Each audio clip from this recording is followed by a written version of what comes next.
Should I start Odell Beckham this week? MJ's, how did you know that Odell Beckham was on my must-add wide receiver list? Let's go.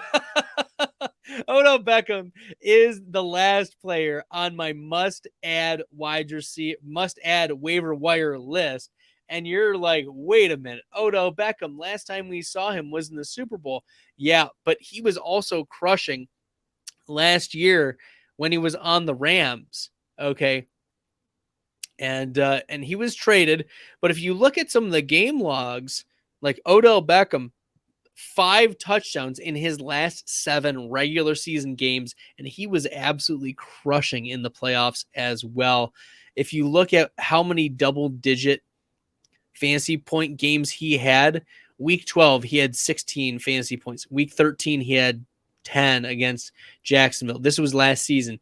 Week 14, he had 16. Week 15, he had Week 16, he had 11. Week 17, he had 12, right? In the Super Bowl, he was looking like he was a stud. And you're thinking, why add Odell Beckham Jr. now?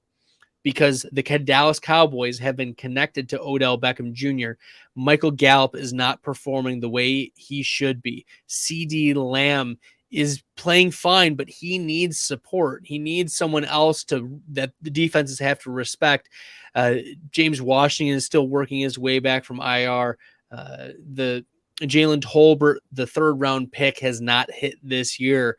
There are concerns about the offense and like getting the ball down the field. And Odell Beckham, even though he's still recovering from his 2nd ACL tear, like we've seen him be dynamic coming back from that type of injury.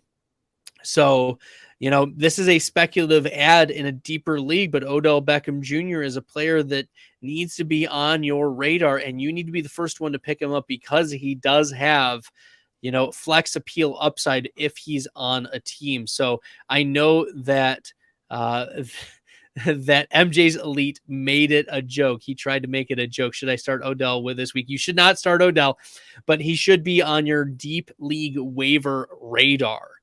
MJ's Elite.